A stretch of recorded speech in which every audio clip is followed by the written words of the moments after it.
Assalamualaikum Sobat Football United, ringan amatiran ala gue. Kali ini gue ingin membahas sebuah artikel. Di video sebelumnya gue sudah bahas tentang Marcus Rashford. Gue sebutkan gue ingin membahas juga tentang Rio Ferdinand, tapi kayaknya videonya terlalu panjang, jadi gue bikin konten kali ini tentang Rio Ferdinand yang memberikan komentar tentang transfer Manchester United, Harry Maguire, dan juga bagaimana memperkecil jarak dengan Manchester City.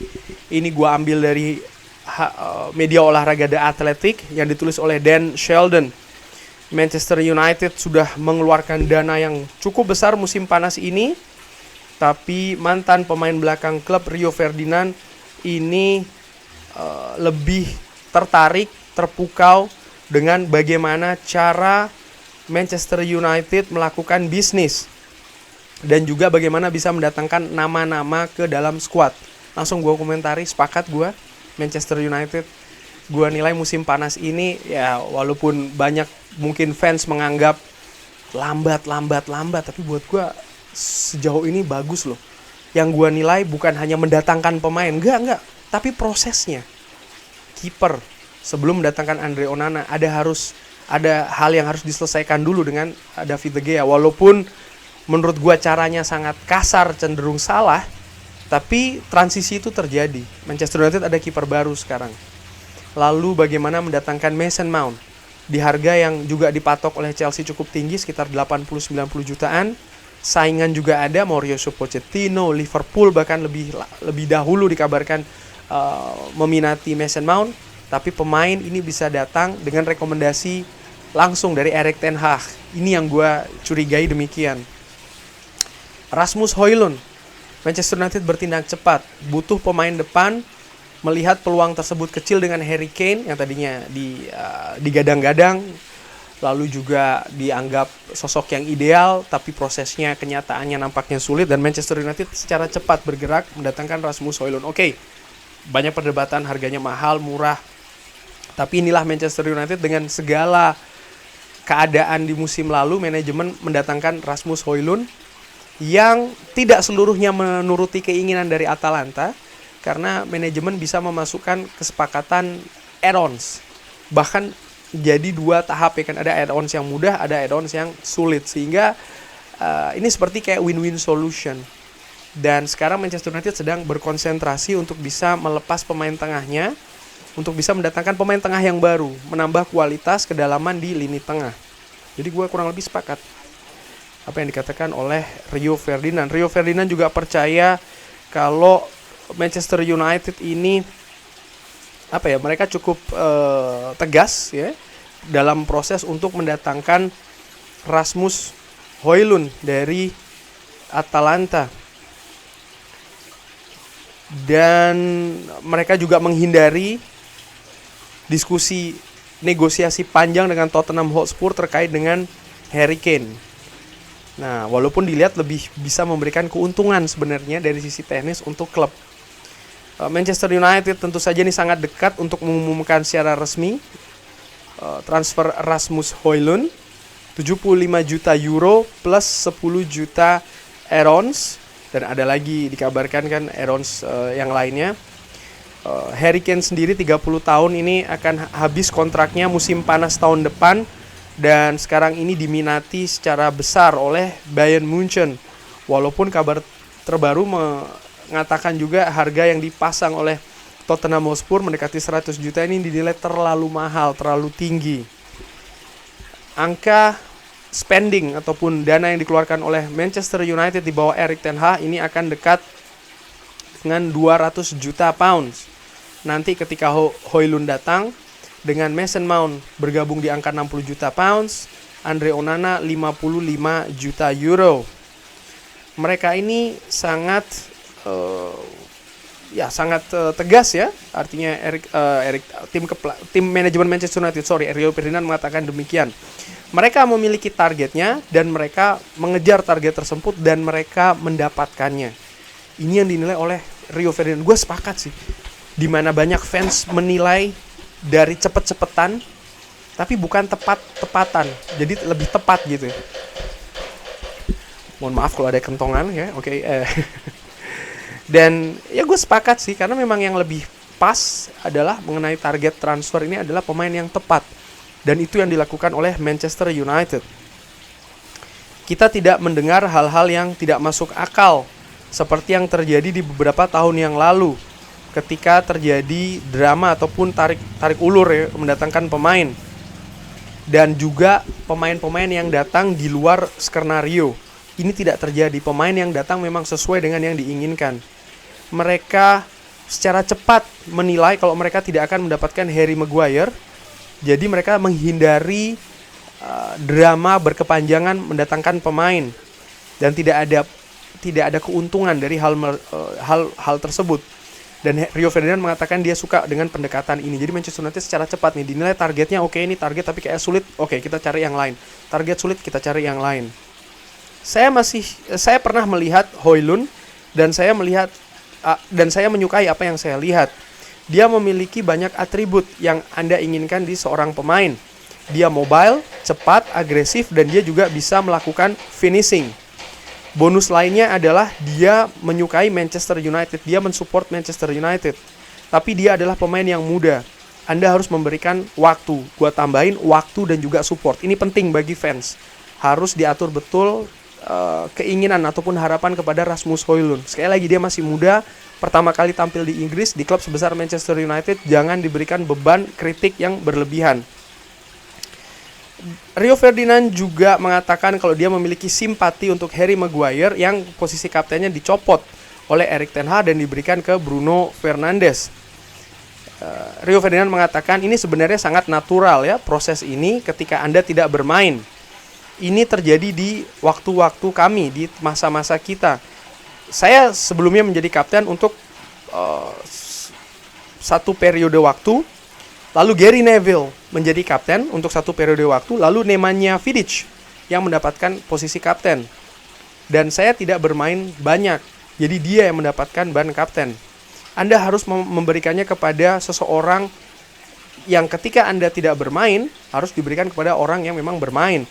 Dan Harry Maguire mengerti hal itu. Ini caranya di dunia sepak bola, kurang lebih demikian. Rio Ferdinand juga mengatakan kalau dia ini sering berkomunikasi dengan Harry Maguire dan sering memberikan opini-opininya dan juga memberikan penekanan sebenarnya bagi dia tuh sebenarnya bisa bermain bagus Harry Maguire seperti yang dia tampilkan bersama Inggris. Rio Ferdinand mengatakan kalau dia sangat nyaman melakukan kritik-kritik ke Harry Maguire. Saya harap para pemain dan juga manajer mengetahui saya dengan baik. Saya bukan orang yang pendendam. Saya seorang yang jujur dan saya melakukan pekerjaan di mana saya dibayar untuk mengatakan apa yang saya lihat. Harry Maguire adalah pernah menjadi kapten Manchester United dan bermain di posisi saya. Saya ingin supaya dia bermain bagus. Ketika dia bermain untuk Inggris, dia sangat fenomenal. Dan saya tentu saja menjadi salah satu pendukung yang keras untuk Harry Maguire tentang apa yang dia telah lakukan untuk timnas Inggris. Tapi untuk Manchester United, dia masih belum berada di hal tersebut. Saya akan mengatakannya, apa yang saya lihat. Dia mungkin tidak akan menyukai apa yang saya katakan, tapi kalau dia juga jujur tentang dirinya, dia tahu kalau saya ini benar. Dan tentu saja akan kecewa dengan dirinya sendiri tentang apa yang saya katakan. Tapi akhirnya ini tentang pekerjaan saya dan apa yang saya dibayar untuk lakukan.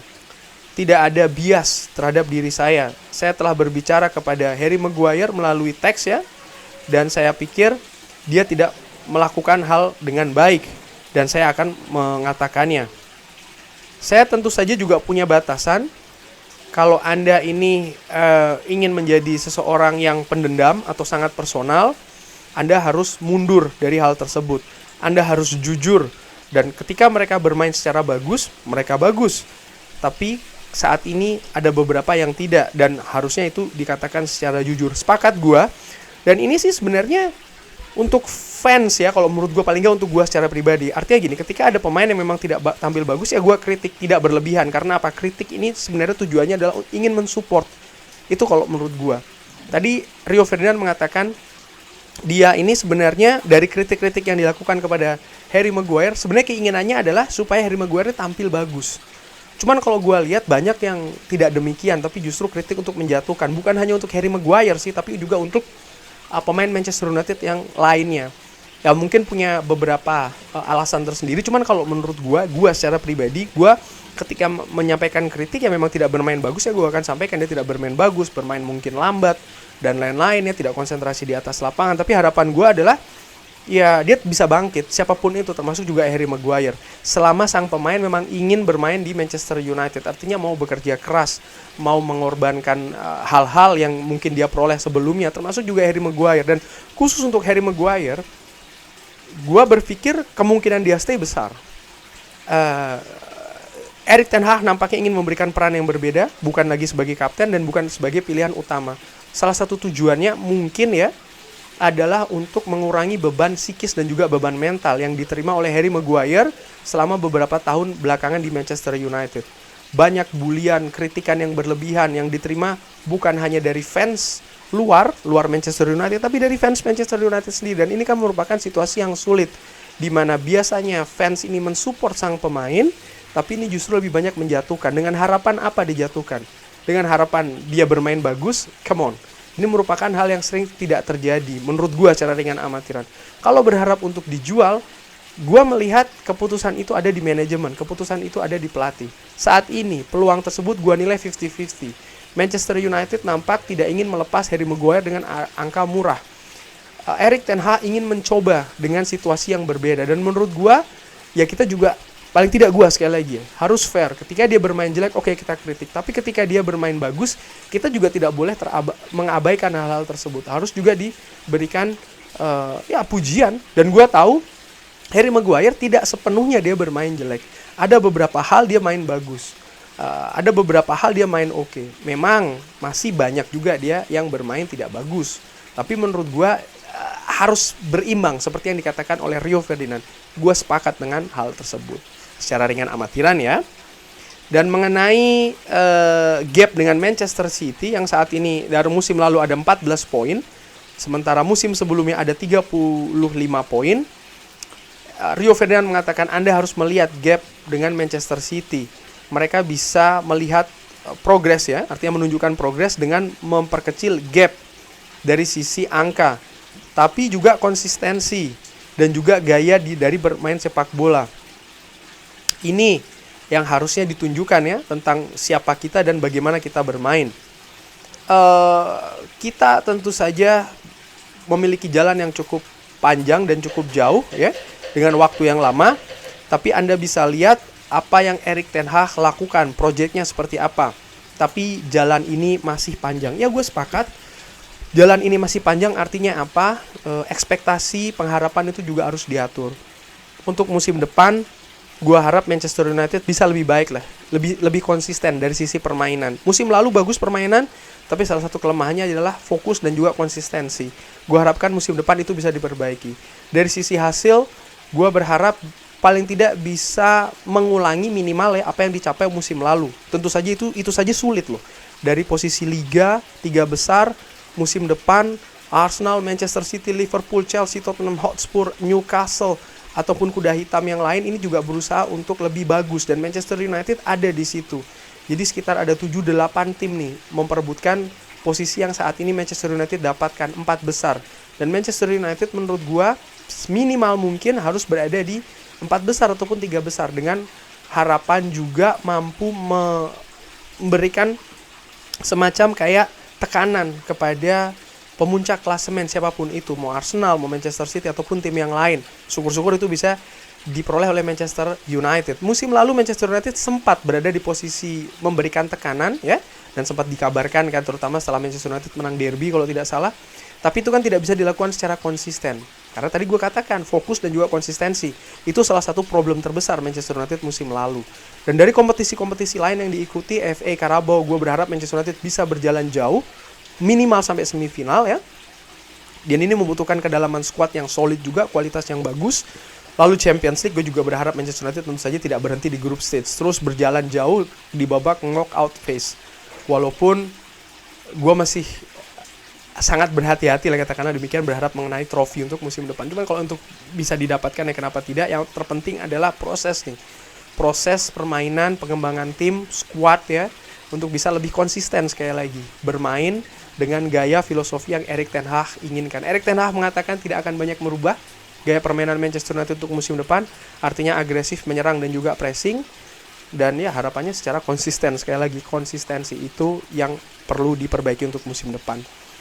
Kurang lebih demikian bahas artikel dari The Athletic tentang pendapat dari Rio Ferdinand ya, khusus untuk Harry Maguire. Sekali lagi gue harapkan, dan nampaknya peluangnya dia besar untuk tetap stay di Manchester United, dan dia harus membuktikan sih bahwasanya dia bisa bermain seperti ketika dia bermain bersama tim nasional Inggris. Kita lihat saja musim depan, kritik dan pujian harus diberikan secara proporsional dan seimbang.